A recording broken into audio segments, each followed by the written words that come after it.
Hi, this is Matt Wilson, and we're here with Living Life on Purpose, and I'm here with Andrew Wells, and also here with Jay Johnson. The goal of this podcast is to just encourage people. It is to, just speak to people about, challenges in life and in business.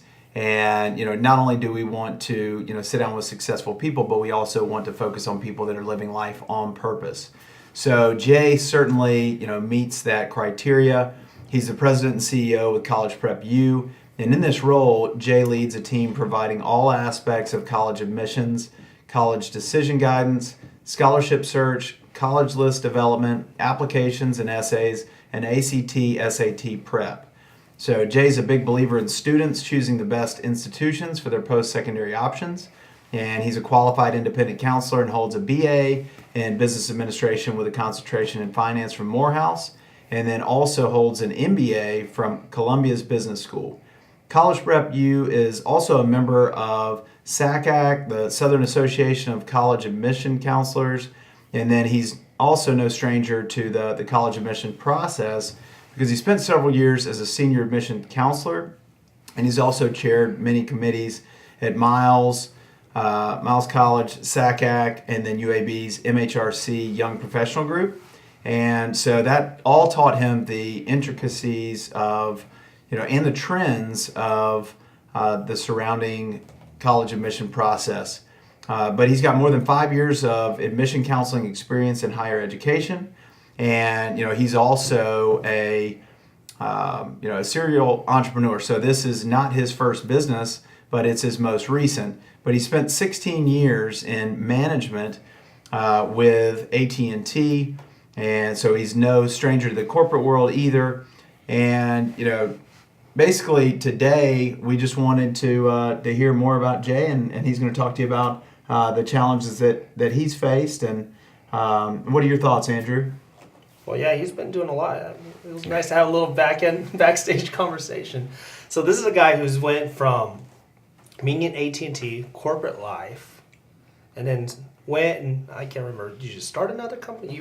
You were Yeah, I left AT&T, then bought a couple stores with Metro PCS, then kind of ventured out and started College Prep U from there. Sold the stores and started this business. And he is in it, in the trenches right now as we're talking about all this. As we speak. So he can give us a good overview of what it's like to be in that. But he didn't just get into it with, hey, we're just going to have a lot of fun. I mean, he left a nice plush job. Right. Plush job. You got to get the vanity, you get the money, you get everything, and you decide to leave it all, let it stay on the table. Yeah. And pursue more important things in life. Right. Walk us through that. Yeah, I mean, ultimately, it came a time where I had to make a decision.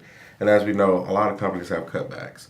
Unfortunately, my department was going to suffer some cutbacks, but I was fortunate enough to get offered a position that would allow me to not only elevate my career, but it would have provided even more opportunity financially for my family. The catch was I would have had to leave my family even more. I was already traveling 50% of the time, but this new role would have required me to travel 100%.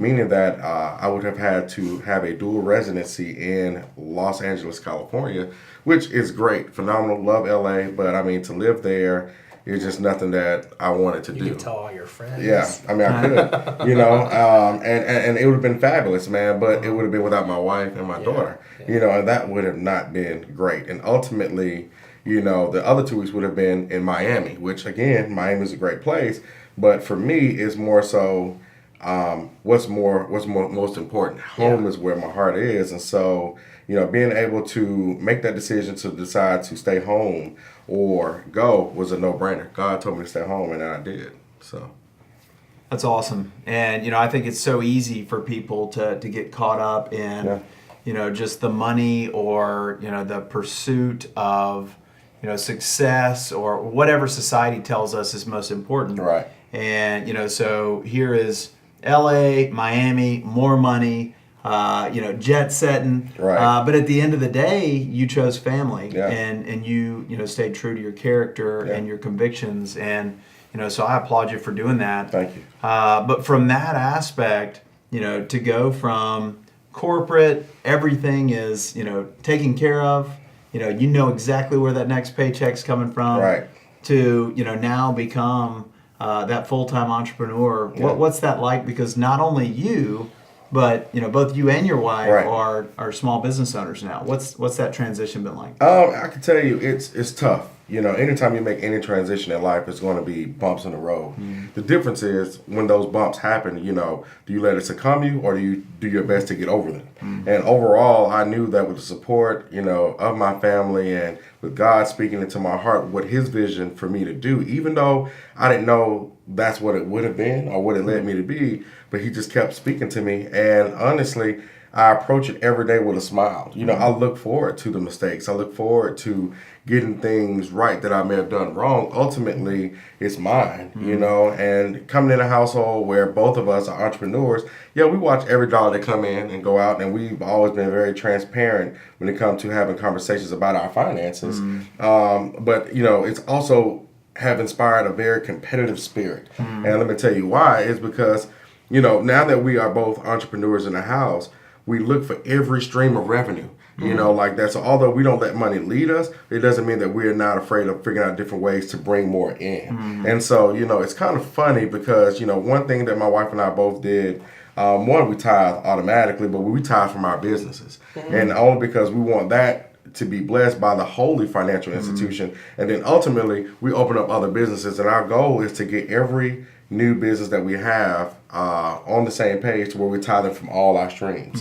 And ultimately, we're just really just trying to find more. And so it's competitive. Like I go in and we hold each other accountable. We have conversations about the ups and downs, things that we need to work on and whatnot. And it's easy to talk about your day if you're working for someone else and say, okay, well, this is what needs to be done. And, I wish someone would pay me for this, or that's not in my job description. But when you run your own business, everything's in your job description. Right. Even the things you don't want to do is in your job description. Yes. Like, I'm a president of my company, but I'm also the janitor of my company. Right. So with that being said, Amen, brother. Right. So with that being said, our conversations are more intentional. We talk about what's going to help us elevate us to the next level. We're looking for different ways to continuously grow not only our business, but our mind, our spiritual. We have conversations with our counselors that are in our church to say, hey, what can we do to make sure we don't lose sight of what God wants us for our family, as well as increasing our businesses. So, the household of two entrepreneurs is very competitive. Our daughter enjoys it because she's the boss in every business she walk in, and then ultimately God has us covered because we put everything in front of Him first, and we don't make a move unless He says it's okay. Yeah, what's That's awesome. that? So how do you do that? Like when you have such a close relationship with your family, and it's Right. great because that's not something you ever want to leave behind, which Right. that was your choice, and that's great. But now, what happens during times when things are hard? Yeah. Because business is not easy, and I'm sure your corporate life wasn't so easy Right. as you work your way up this dog eat dog. And even now, when you're starting up your own stuff, you have challenges, things that don't come your way. And you Yeah. said you're open up on the finances. Yeah. Some things can get people different. Different people have different tolerances. Yeah, for sure. So how did you Deal guys? with Well, not only how did you guys deal with it, and even I'm assuming you guys communicate on that. Right. How do you guys do that? Like, how did you guys get to that level? It's honestly, Because that's not easy. That gets tough. Sometimes it's so. I know a couple couples. It's like as long as she doesn't know, Right. everything's okay. Yeah. And she doesn't want to know because she'll get too nervous. Right. But at the same time, if you're not talking about it, Yeah. sometimes things get worse, and it's nice to sometimes have a partner in crime. Yeah. So how did you balance that? How do you? Simple. Our approach has always been that we're each other's partners, and not in just in marriage, but we're literally officers of each other's business. And so, the cool thing about running your own business is I can take my wife out to a nice dinner and it's a company write-off Right. because we're talking about these Right. things. So, when times get tough, I can't hide it. As an entrepreneur, when money gets low and when something isn't right, and you try to mask it as much as you can, but if you don't have anyone to bounce that conversation off of and get their ideas, it's going to be detrimental. Right. And so for us, we we are so transparent when it comes to our business and our business finances that even if we try to hide some things, it just comes out because we can't contain it. One thing you can't do as an employer, you can't go talk to your employees about issues dealing with your company. So you can only talk to individuals who can help you grow. And so I've always learned in corporate America, you don't talk to your peers about issues. You talk to someone above. And so with that being said, with both of us being the boss, we talk to each other, but then we pray about it. You know, we write down everything that we want for our business, the good, the bad, the ugly, the unexpected things and the things that we did expect, and all blessings that come with it, and we pray over all of it. You know, we don't make a decision before we pray on it. So just kind of a quick side story. When it came to my business, you know, I remember my pastor was like, hey, you know, don't make any big decision. This was his word. He was like, don't make any big decisions without fasting. And he was like, you know, and it was crazy because that Monday I was going to sign a lease for my business. And he was like, don't make any decisions until you fast for 21 days. So I remember for 21 days, I remember the day I was going to sign my lease, I called my landlord and said, hey, look, I'm going to hold off on this space, mainly because, you know, I need to fast for this. You know, I need to make sure that what I'm doing is right. And if it's there, if this space is still available, you know, after 21 days, then great. And God says, hey, this is where you need to be. Great. He'll clear all passage. But if not, then it won't be for me. You know, and we both had to be okay with that. So, I mean, we prayed over that. We put my business plan in a room where we just covered that. We made sure that everything that we had, our bank accounts, credit cards, all that stuff, I mean, we just talked about it and we prayed over everything. We just said, God's going to show us a way. And as hard as it is sometimes to say, you know, where's this next, you know, client coming from and when the next check is coming in, I just listen to God and he's just always making a way. And so now that I know that he will make a way, and he's shown me that my wife will have my back, it's easier for me to talk to her about my stresses and vice versa, because anything that she goes through, she can talk to me and we just work it out. Like, and that's it. But we know that ultimately that God is going to be the one to provide, and we just do not lose faith in what he's done for us already. So, you know, favor isn't fair, but it's real, you know, so that's what we focus on. And that's how we survive, man. I mean, granted, you know, she is the breadwinner in our household. She's Mama Warbucks for sure. But at the end of the day, she works harder than anyone I know. You know, this woman get up and she works tirelessly, you know, not only as an entrepreneur, but then even as a mom and as a wife. And so to me, I admire that because, you know, that's something that's difficult. So it's easy for me to talk to her about my little small minor problems when she got larger problems at stake. But I always get impressed when she comes to me about her major problems and we figure it out. So that's how. So, you know, essentially, you just touched on a lot of good stuff. But, you know, for somebody who's never fasted, or somebody who, you know, doesn't understand exactly what that looks like, you know, first of all, I'll validate exactly what you just said, because, you know, this space that I'm in and, you know, this broker dealer that I'm with, I mean, all of that came through, you know, 21 days of prayer. It was God clarifying to me that this was a decision that I was supposed to make. Right. And because the other broker dealer that I was at, you know, there were some things going on there, but ultimately I asked if I should stay or go, and I heard stay. Right. And I said, God, no, did you hear the question? You know, because we want to hear things in our own time frame. Right. But ultimately, he ended up, through that 21 days of prayer and fasting, revealing the time that I was supposed to go. He gave me the information that I needed to make the decision to take that next step. Right. But, you know, for somebody who, you know, if they're out there watching and like, what is this that he's talking about? I mean, explain to them the magnitude of what can happen in those 21 days, the closeness that you experience with God, Right. and the clarity that you can get in hearing His voice, Right. versus just, you know, there's chaos all around you. You're trying to speak to Him and wonder, why can't I hear Him? Yeah, for Because sure. you didn't get in a close proximity to Him. You didn't turn down the noise in your life and, Right. and really get closeness with Him. Gotcha, man. I would love to tap into that. I got to give a backstory first. Okay. One, I was not a believer in so many ways. Like, I went to a Baptist school, and you know, you understood the teachings of Jesus Christ and stuff like that. But I was not a person who, went to church all the time. And I remember even while courting my wife and eventually even marrying her, you know, I was still learning about my faith. And I just didn't understand faith. I'm like, you know, I'm a business guy. So I like things that are tangible. I need to know, I can touch it, I can see it, I can control it, but I never understood. And so my wife always explained what faith was, and then even tithing. And I remember at one point in time in my life, I was at a very, very, very critical point, and it was in between AT&T and Miles. And at that little time period, I was waiting on my employment paperwork to get finished at Miles with already leaving AT&T, and I literally was trying to figure out how I was going to pay my bills. And mind you, we were just dating at the time, my wife and I, and she came to me and she said, well, you know, you're asking all this stuff.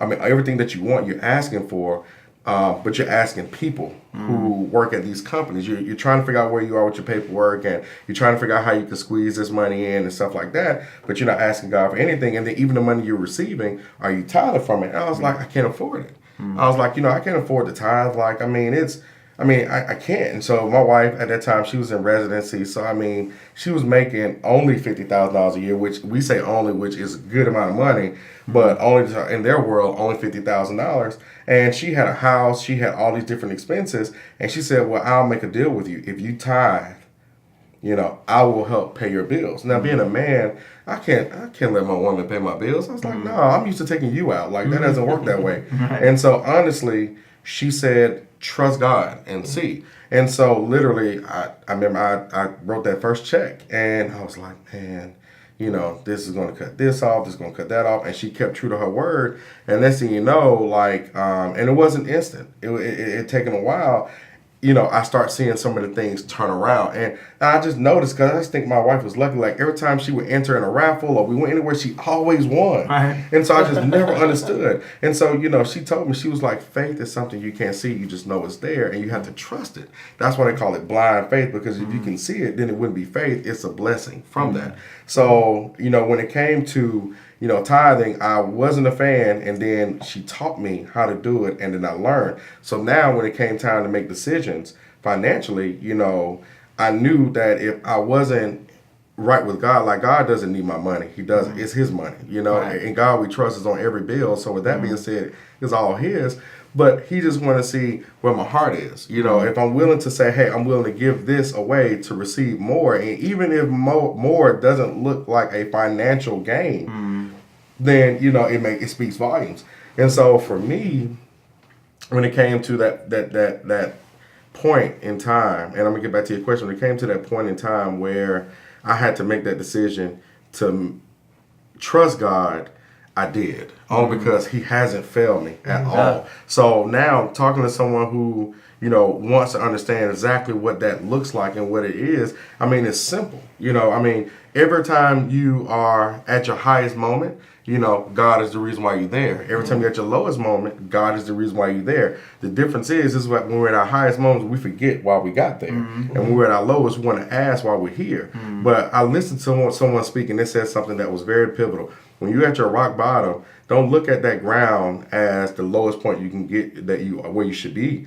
Look at it as a plant where you can put your feet and push yourself back up, and that's what God is. And so for me, when I talk to anyone that want to go in business and they want to take that leap, you know, ask them. Just say, hey, is this right for me? Do your due diligence, you know, I mean, research and understand what you're getting yourself into. But then at the end of the day, once you get all your information, put it to him and then say, you know what, I'm going to give it to you. And then fasting will allow you to give up something that's a distraction that will allow you to focus on what he's trying to say to you. And even though his voice may not come speak to you directly, sometimes it come indirectly. And a lot of times it came from other people, because when I started College Prep U, it wasn't God who said, Jay, this is your calling. It was other parents in my church. So he was talking to me through other people. So I didn't even realize that's what it was until my wife said, he's speaking, but you're not listening. And I was like, okay, well, that makes sense. You know, and so sometimes you just got to listen to what other people may be saying. And some telling you good, some telling you bad, but either way, it's a message. And what you do with that, you just pray on top of that and go from there. How did you manage that? Let's say you left AT&T. Right. And you bought some stores at Metro PCS. Right. And those weren't easy times. No. So, you know, how was your faith pivotal during those times? Because your Metro PCS time wasn't very long. Right. It was a big investment. Yeah. You jumped right in, not knowing what's going to happen. Yeah. And then it was really tough, and then it just got tougher. Yeah. But it's good because it led you to where you're at now. Yeah. But you didn't know that at that time. I didn't. So, and your faith was a big part of that. It was. Talk to us about that. Every morning, my wife and I and my daughter, we all say a prayer before we leave the house. And throughout that prayer, when we're praying for each other, you know, how we want our day to go, what we're looking for, what we're thankful for, we're very specific, so very intentional. So with me, when it came down to my side of praying for what I want to happen for me that day, I was very specific. And what I asked was, I said, God, whatever is for me, put in front of me. Whatever is not, get away from me. You know, and sometimes those obstacles that I'm supposed to go through, he put in front of me. But then sometimes you get a call and something happened and you like, what? It went sideways. And so, I mean, and even to this day, I still say the prayer. But what happened is when I got that call from Metro PCS and they said, well, hey, you know what? You know, you need to sell your stores. In my mind, I'm like, I invested all this money. You know, I'm going back and forth to Atlanta. I turned this store around to where it's making a profit. And now I have to sell it. Yeah, this was like 4 months. 4 months, yeah. So I have to sell this store, and I mean, it was crazy because even before I bought those stores, I was looking for stores here in Alabama. I was like, let me find this space to get a store. Let me acquire this store from someone else. And I mean, it went from very promising to slam door. Like, I mean, it was like I was looking to purchase some stores in Jasper. It was an existing store. Had the numbers looked great, and I mean, I was right there on the cusp of getting it, and then next thing you know, slam, the door hit, and I was like, man, what is going on? So when I finally got the stores in Atlanta, and although it's not in Alabama where I want to be, but it's in Atlanta, I was like, okay, there's the opportunity, let me go through it, let me run it, and go for it. But I'm still saying the same prayer, and so when I got that call that said that, hey, I need to sell these stores, for me, I'm like, man, I done been through all this to get these stores. Yeah. And as soon as I got them and I turned it around, I had to sell them. And it's not at my own will. And so. You were leveraged. Yeah, very much so. Very leveraged. It was, and this actually happens, it's a very common thing in business. So whenever you're looking at your business, you got to set yourself up and prepare for times like this, which is, in business, you have a couple components. It's you build the business, you do everything you want with the business, but you're in an ecosystem where there's people watching you. Yeah. And you got to protect it somehow. And in this case, you had people. I mean, there's contracts. The market's not always, hey, I want to sell, right. And then people are bidding for it, and then you get your price, or you have to negotiate it. Sometimes it's, you're going to sell. That's it. How much you want to pay, or how much you want to sell it for. You name your price. Named your price, and then they say, no, we're going to do this or else. Right, or else. And then you kind of in this position where you can't. Yeah. It's like eminent domain in the private sector. Yeah. But it's just clear, it's just leverage. So. And I think, even, and you're absolutely right. I think the biggest thing was, I went from, like you said, a corporate job where I had everything, went to buying a store within the franchise system that have had much success to now I'm like, I have nothing. It's like I have nothing. And so am I angry? Yeah, I'm angry. And you left AT&T. Left AT&T. So your plush job, hey, this is going to be great. Right. And then this happens. And right. You must be questioning God at that time. I did. But one thing I questioned was, my question to him wasn't about what I was going through, it's what's next. That's the question I kept asking, like, what's next? Like, tell me what's next. Like, you're moving me from this situation to that situation, from here to here. Like, tell me what you want me to do next, and everyone's coming up telling me, hey, Jay, can you help my kid out with school? Like, I really need some help. Oh, my gosh, Jay, thank you for helping my kid find that scholarship. Oh, my gosh, we got this. Jay, I got one more question. And I'm answering the questions, but I'm still going home saying, God, what's next? So when we go through our daily prayer, and I'm saying, God, put those that need to be with me in front of me and those that are against me away from me, move out my path. Yeah. And I'm hearing people in church to ask me, Jay, can you help me with school? Or Jay, thank you with this. And I'm just concentrating on the paperwork with Metro PCS. I came to a point where I finally saw the writing on the wall, and I remember I just couldn't sleep. And right there in front of you. It came to me, and a parent told me in the church, was like, Jay, you know what? You should start a business doing this. And I was like, yeah, but anyone can do it. But when I did the research, there's no one in this city that do what I do for individual students. You have companies that have contracts to go get it with the school, but then again, it's milestone driven. So they're not really providing a let me help you type service. It's hey, we need to say we done this, and that way we can continue to get with our grant. But for me, it was like, let me get this straight. So there's no one else doing it. I have the knowledge, the know-how to do what I'm doing. I have the credentials to do what I'm doing, and then most importantly, I have the passion. And so with that being said, God was like, this is it. You don't have to worry about going into anyone else's name brand, because the biggest name that I want you to see is yours and mine. Long as you honor me, your name will always be lifted up. So it doesn't matter how big AT&T is and how many advertisements Metro PCS has going on TV, my name is under his, and he's elevated me. And I think the most surreal thing that happened was yesterday, day before yesterday, when they put my marquee sign up. And I saw College Prep U, and that was a name that God had given to me that was available, and now it's lifted up. So now what he told It's a me, catchy name too. yeah, what he told me was, I appreciate it. He told me that, hey, if you honor me, your name will go high, and now my marquee sign is high, so you can see it from the street. And I mean, honestly, that's what I did. And so through all those times when things got hard, I never questioned what he was going to do or when my breakthrough was going to come. I just questioned when. And and that was just the hardest part. People pray for patience, but you don't understand why you're waiting on learning how to be patient. That's it. You're learning to be patient by not getting the answer so quick. So I had to learn to be patient. I had to learn to tithe. I had to learn about faith, and I had to learn to put His name above all. And now I see my company name elevated, and it just makes all the difference in every way. Well, I definitely think that it is. Sometimes when we're going through those struggles, number one, be careful what you pray for sure. Because, when you ask God for something, He will deliver. Yeah. And it might not be what you thought it was going to be. I didn't think that the stuff that I was doing with the homeless would have ever been on my radar. But that was something, again, through 21 days of prayer and fasting that, ultimately He told me to love others. And I said, I already love others. He said, love them more. I said, okay, who? He said, the homeless. So, not only do we have to be, like, if you ask for something, be prepared for whatever that answer is. And it might not be the answer you were looking for. Right. So you were wanting Him to open the door with Metro PCS. Right. He was listening to what you were saying. He was closing that one door and then opening this other door. Right. And He was speaking to you.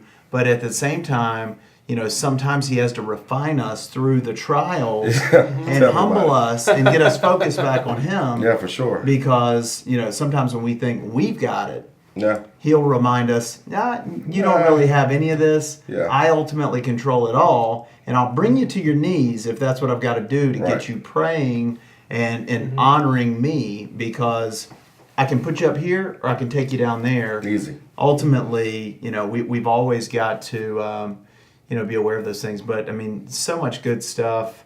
So, if somebody is trying to, they've got an 8th grade student, or, they're anywhere from 8th grade to 12th grade, tell the viewers what you do in a quick snapshot of what College Prep U does. Excellent. So College Prep U, what we do basically is we help you and your student navigate through the complexities of the college admission and scholarship process.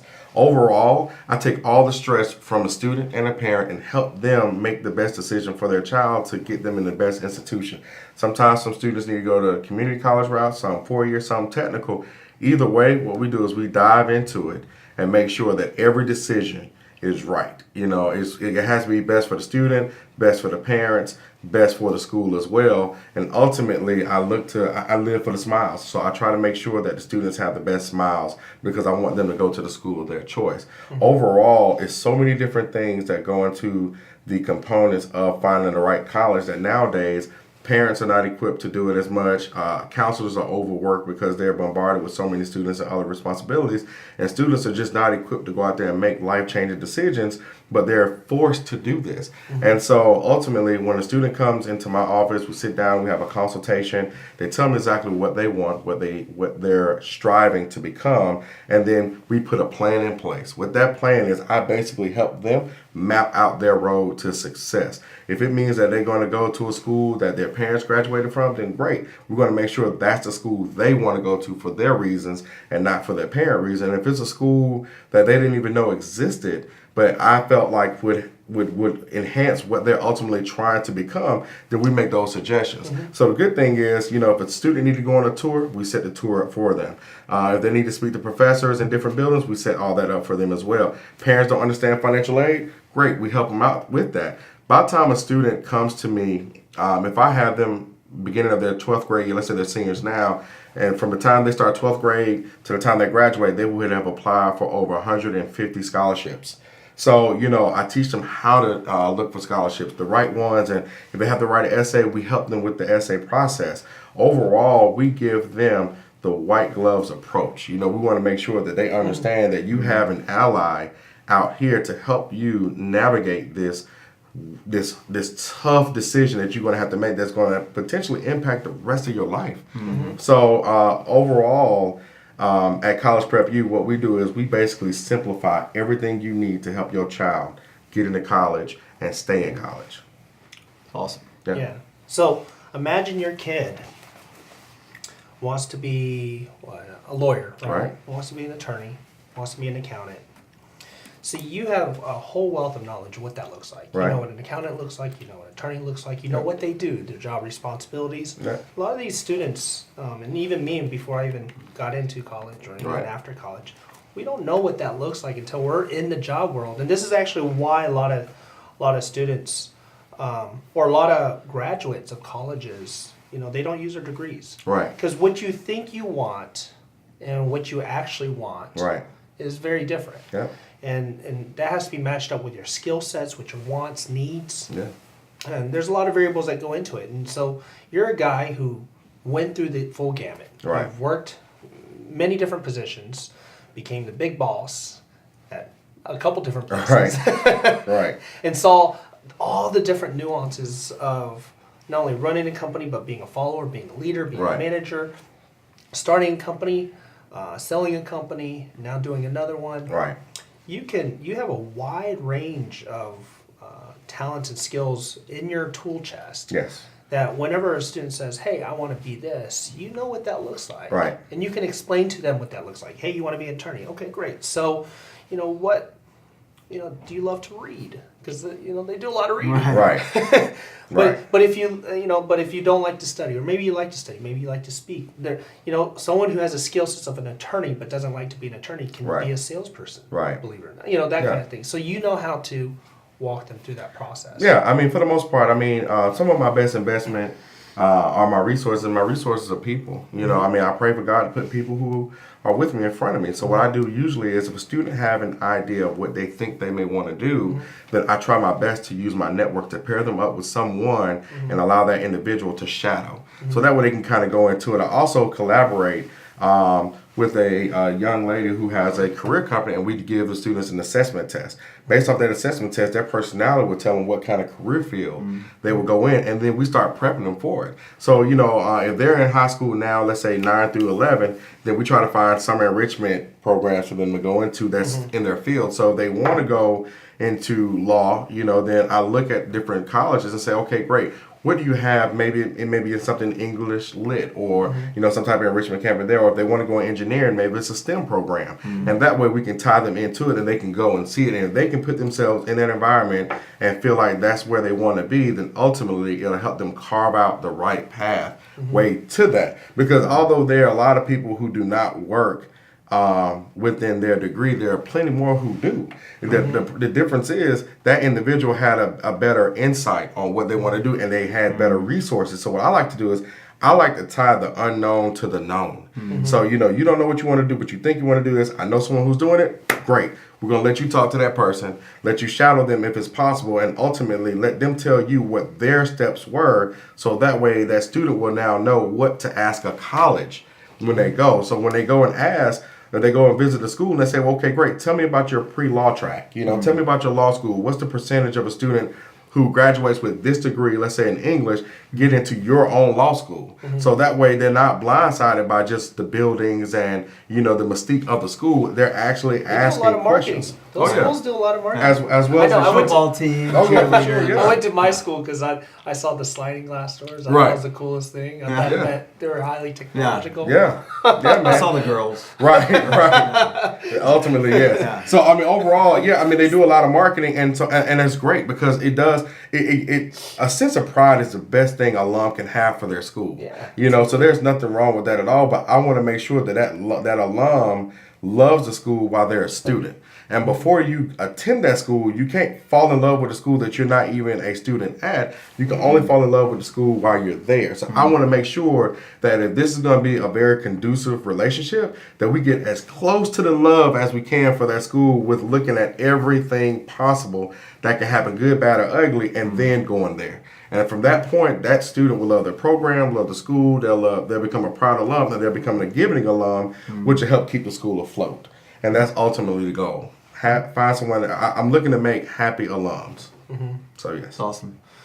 Well, this is Jay Johnson. Thank you for being on the show. Yeah, no problem. No problem at all. I just want to let you know it's College Prep U. You can reach me on all my social media. College Prep U Trustville. That's our Facebook name. College Prep U1, which is our Twitter, and then College Prep U on Instagram. And then you can also go to our website, www.collegeprepu.com. We are definitely setting up consultations with families and their students, and we're looking to find those right students to get them to the best institution. So if you have any questions, my name is Jay Johnson. I am the president of College Prep U. Please reach out. So College Prep U. So this is U with a U. With the U. This is a U. university. Remember the U. That's it.